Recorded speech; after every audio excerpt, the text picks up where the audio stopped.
Bueno, nuestro siguiente ponente viene de Brasil. Vienen de Brasil, de hecho, porque son Bob y Bia Granja. Bueno, vengan, adelante. Bienvenidos. Gracias.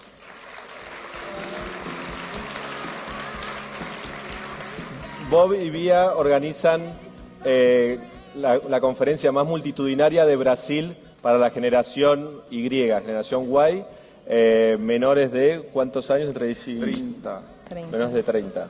Ah, bueno, entonces es bastante grande. Pero la mayoría están en sus 20, ¿verdad? 25 más o menos. ¿Y cuánta gente asiste a estos encuentros? Es encuentros de cultura, de internet, de la nueva generación, y eso es lo que nos van a hablar hoy. ¿Cuánta gente asiste aproximadamente a sus conferencias? 4.000 están presentes, 15.000 en la internet. En streaming online. Wow, espectacular. Bueno, los dejo, excelente presentación, Gracias. los dejo ahora que la tengan. Gracias. Entonces, Vamos a ver acá. es esto. Espera ahí. Espera. No, al contrário. Aí.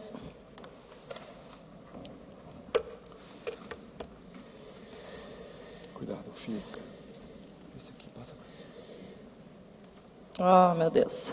Pronto. Bueno, hola a todos. Gracias, Pablo, por la invitación. Yo podría hablar no perfecto portuñol, pero no voy a hacerlo. I'm going to change for English, besides being Brazilian, not to use my incredible portuñol here. I'm an entrepreneur. I run Six Peaks.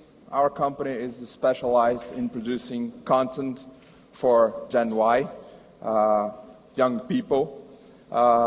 We do it live. I'm not a specialist on Gen Y, but because we do it, I've been studying, I've been reading, and I've been practicing to understand more this type of people, this young generation, so incredible generation. We have separated our conversation today in two pieces. I'm going to do the first few minutes, and Bia will do the second piece. And she will show you guys some cases of incredible work that the Gen Y in Brazil is doing on the web. We thought that would be more interesting, more fun, more illustrative of what is going on and what's happening in Brazil. So, who are they, right? I want to show a quick video. I just need the sound on.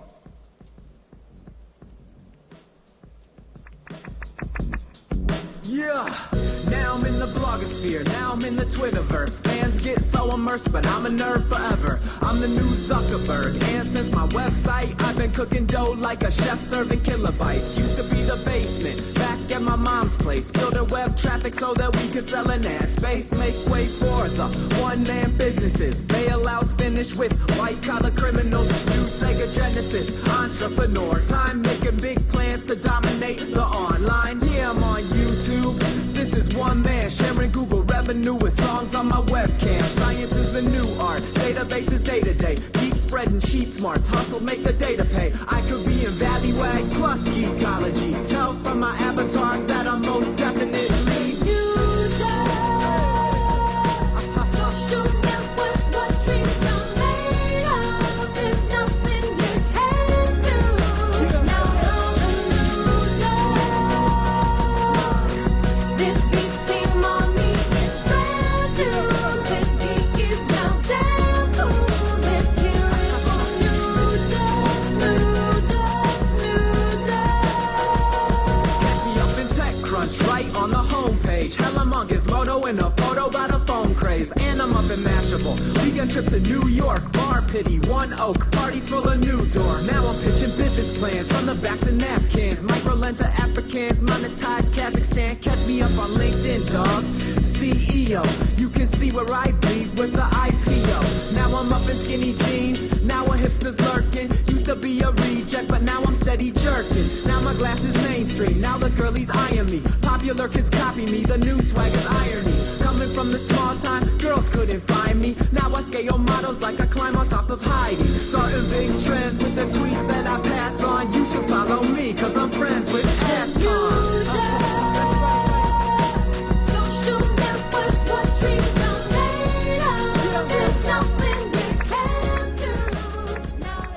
So these are they, young people crazy to become entrepreneurs.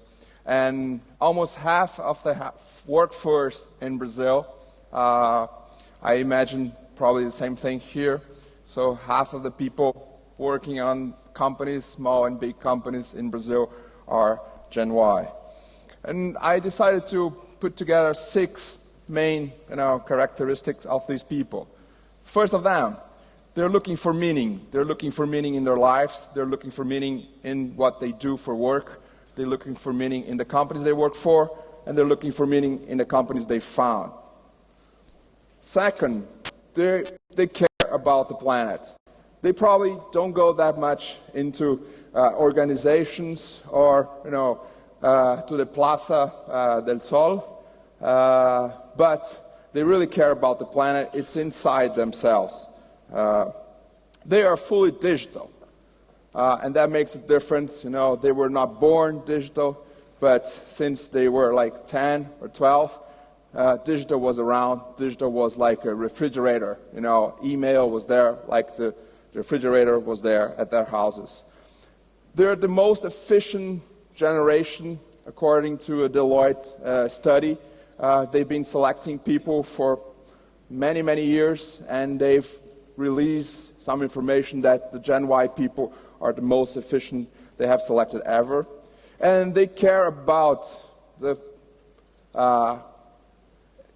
balance between work and leisure. It's a generation that really is not only a typical workaholic, they really care about their personal life, and that's also a big difference. And they are the options generation.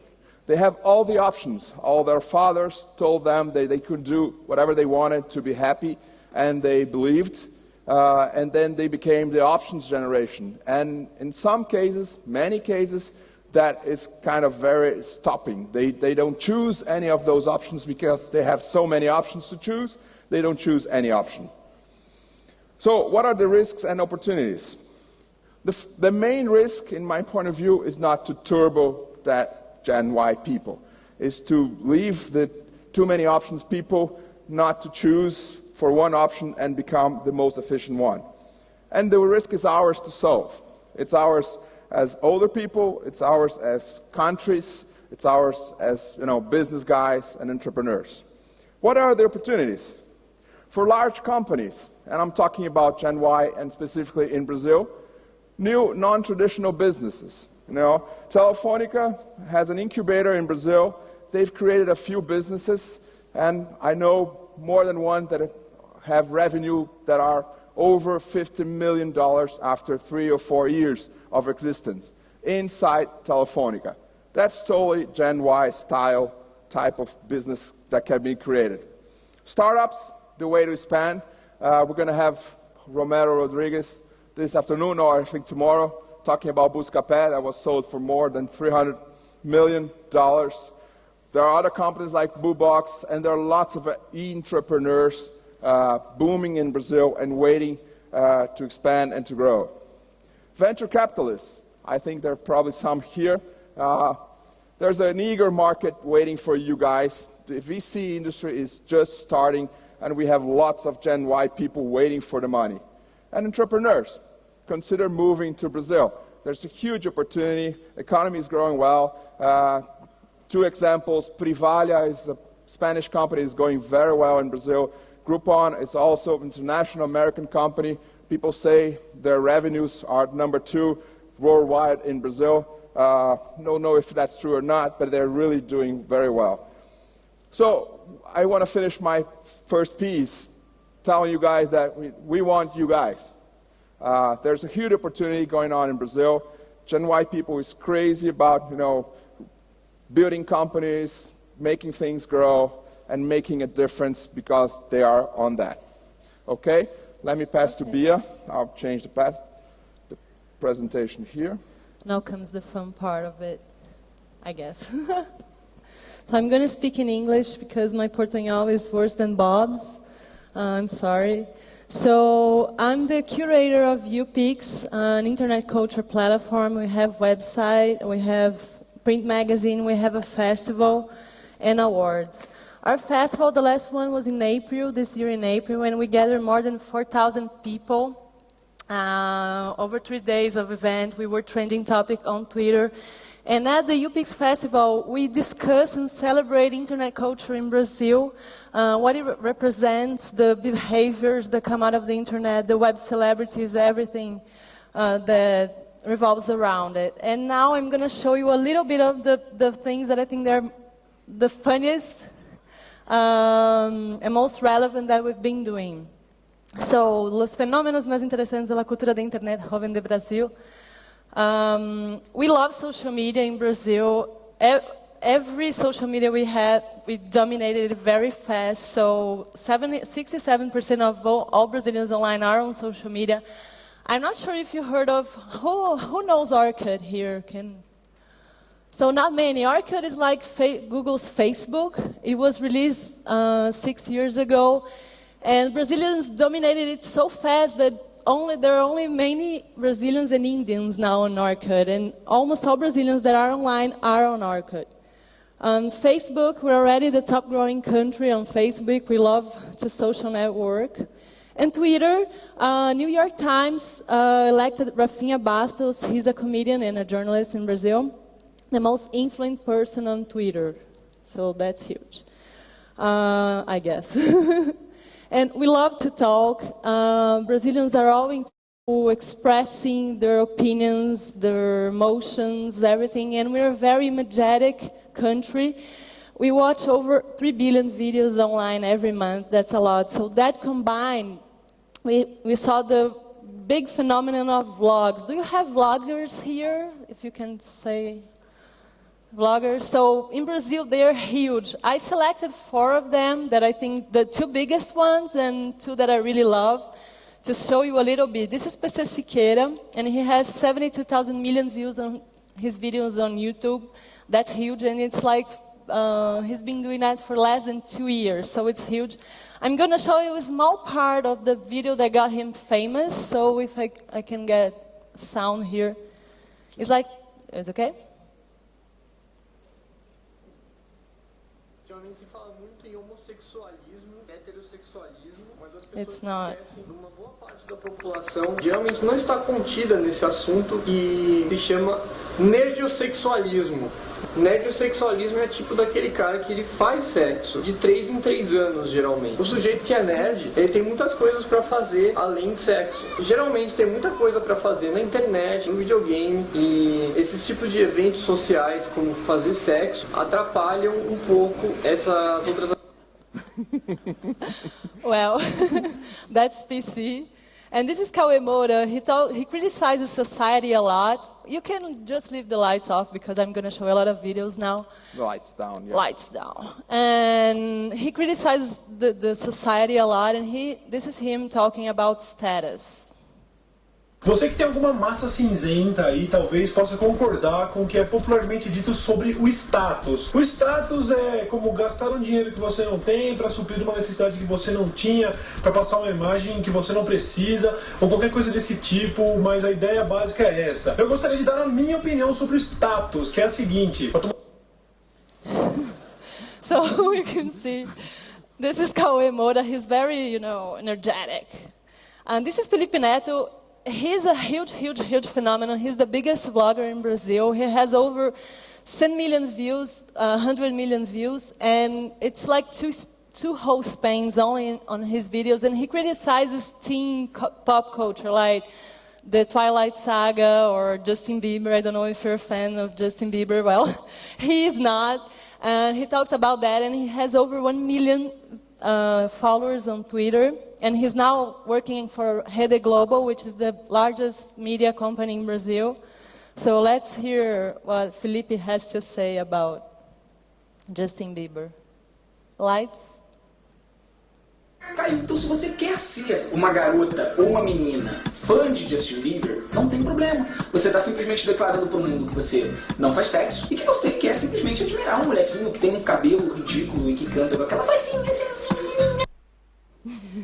So, he hates Justin Bieber. And these guys, I love these guys. These are vagazoids, and they're only 15 years old. And you'd imagine they would talk about teen stuff, but they don't. They are very political and very conscious, and this is them talking about cigarettes, okay? A indústria mais bem-sucedida da história é a indústria do cigarro. Não é porque eles vendem mais que as outras indústrias. Na embalagem de cigarro tem foto de gente morta, feto abortado, pulmão podre e ainda vendem. E fala outro produto que tem a liberdade de escrever bem grande na caixa. Essa porra vai te matar, com certeza. E ainda vender alguma coisa. Isso aqui é publicidade, hein? So this is Vegazoids. Brazilians are crazy about vlogging. This is just like 4 of 1,000 of vloggers we have there. And to show their relevance in YouTube, they have more subscribers, some of them more subscribers than like big celebrities and singers and stuff. So I think that's huge. And together they gathered more than 200 million views on YouTube in fewer than 2 years. So it's pretty exciting. Another thing we like to do is laugh at others, because laughing at others is always better than laughing about us. So Tolices do Orkut is like stupid things you can find on Orkut. Just a website for that. It gets more than 1 million visits per month, and it basically shows things like this. People doing stupid stuff on Orkut. I don't know. And well, one other thing that we love is memes. I don't know if the meme sphere is like very strong here. Is it? Do you have memes here, like rage faces? Yes. So only in this year, like through Google Insights, you can see like boom, memes in Brazil are just crazy. And we love the rage faces, like Forever Alone, Me Gusta, Poker Face, Straw Face, all of those. The OK Guy, I love the OK Guy because he's so, oh my God. Forever Alone. On Google, you can find 18 million results for memes in Brazil, and we are running a Memepedia. It's like an encyclopedia for memes in Brazil. If you want to check that out, it's memepedia.com.br. And the rage faces are not Brazilian, but we're like crazy creating these comics and stuff. But we have one little meme from Brazil, originally from Brazil, that's called Tenso. I think it's very self-explanatory. You have a picture and then you zoom in and you see something like, well, never mind. And we're crazy about nonsense. The more bizarre, the better for us. Brazilian internet is very humorous. We love to laugh. And this little guy, now if you can like turn the lights down, he has like 2 million views on YouTube, and I don't know why. You just watch and tell me. Bom, estamos aqui hoje para dizer assunto muito polêmico. Mamilos! Mamilos são muito polêmicos. Mamilos! Mamilos! Mamilos! Mamilos! That's all about it. It's like, yeah, that's it. Let's play it again. Let's play it again. No, let's try to understand it. Just the lights down. Bom, estamos aqui hoje para dizer assunto muito polêmico. Mamilos! Mamilos são muito polêmicos. Mamilos! Mamilos! Mamilos! Mamilos! What the hell? I don't know if anyone wants to come here and explain this to me. It's like a 19-second video that everybody got crazy about, and we are full of that. I could like keep showing you all this nonsense, bizarre stuff. I don't know why nipples are so controversial. Everybody has like both, at least. So, and I think for you, we're talking about business. The main thing is that we're many Brazilians online, 78 million, and it's not even half of Brazilian population yet. We are a huge opportunity. This is Campus Party Brazil in 2011. This is Steve Wozniak here from Apple speaking to the audience, and everybody was crazy about it. Whenever we told we were going to come here and to show a little bit of the internet culture for you guys, all the most bloggers, vloggers, Twitters, internet people from Brazil wanted to be here and talk to you also. So what we did is that we brought them here through a video. So Sou foda.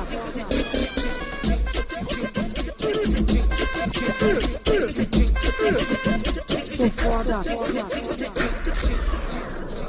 Sou foda, na cama te esculacho, na sala ou no quarto, no beco ou no carro.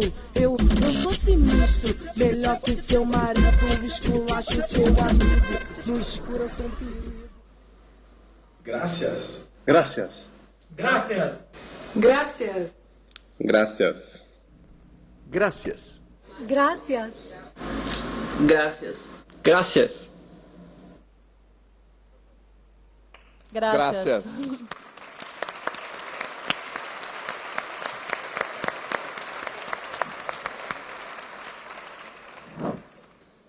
Any questions about the nipples, boy, or? Do you have questions and answers? Yeah, if you have. Was it too fast?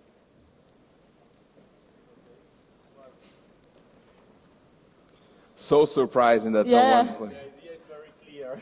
So, Bob and Bia will be around Yes. all 2 days, so you can chat with them during coffee breaks or lunches. So, Or all right. Twitter or email or whatever. Thank you so much. Thank you, gracias. Gracias, Bob. Sometimes I get nervous when I see